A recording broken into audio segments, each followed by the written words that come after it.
everyone, I am going to talk to you about the coil method. Now I only have one example of an actual pot in my classroom done with the coil method, and you can see this one is just pretty straightforward. These coils are just long snakes of clay that get wrapped around, and there's nothing too intricate or creative about this piece. It's mostly just continuing to go around. I do have some really nice examples, pictures that I found online of the coil technique where you can see some more creative designs. So you see these kind of spiral designs, you see some braided pieces. Usually when my students work on the coil technique, it's really time consuming, and they will definitely take that work home. So I don't have very many examples in the classroom. So these are the ones that I found to show you. Now, to get started with the coil technique, you want to start with a really small piece of clay, especially if you've never rolled a coil. So think something like, a ping pong ball size of clay. When I start rolling a coil, I start in my hands and I go really slow. Your goal is to get that coil nice and round. If it starts to get flat on one side, it's really hard to roll. So if you can get it into like a perfect circle, then you're gonna see with your hand, it's really easy to roll. It's always good to start off with a nice perfect circle, because once you start rolling on your board, if it's not a nice circle, it's gonna just continue to get flatter and flatter. I call those the flat tires. Once you have it about the length of your longest finger, you're gonna start to roll it on the board. Now what I do is I stand up for this, so I would push your seats under the table and stand up. And there's a few ways to do it. I've seen some people use the palm of their hand. I personally like to use my fingertips, and I make sure I'm not pushing down. If I push down too hard on the coil, my fingertips leave these marks in the coil, and then they don't really roll, the coil won't roll out nicely. Now when I roll my coil, I'm also kind of pulling this way to make the coil longer. Now your goal is to have it the same thickness everywhere. So if you have a little bit of a thicker spot, like I have one here and here, you can kind of go over and focus in that area. Okay.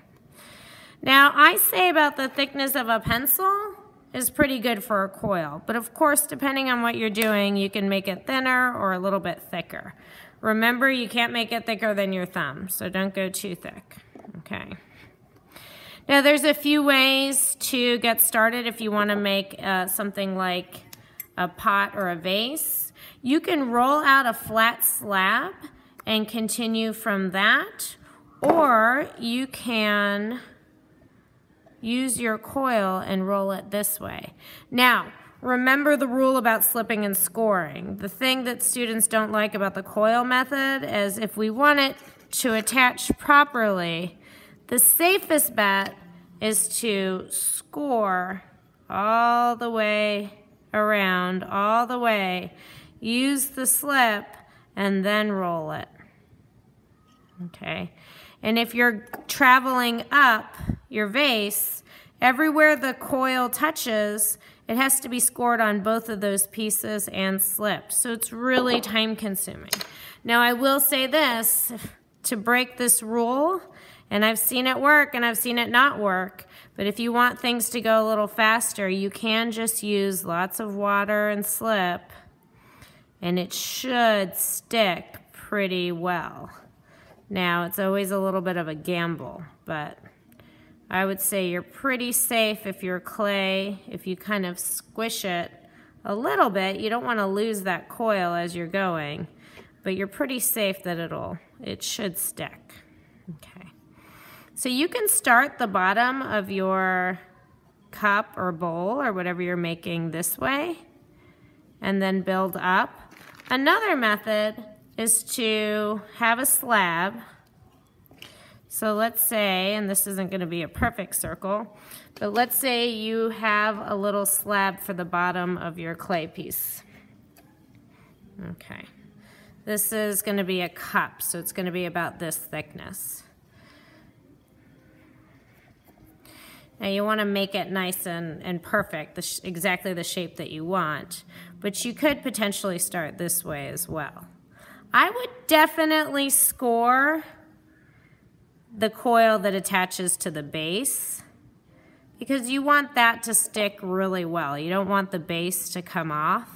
But from there, you could work all the way up, okay?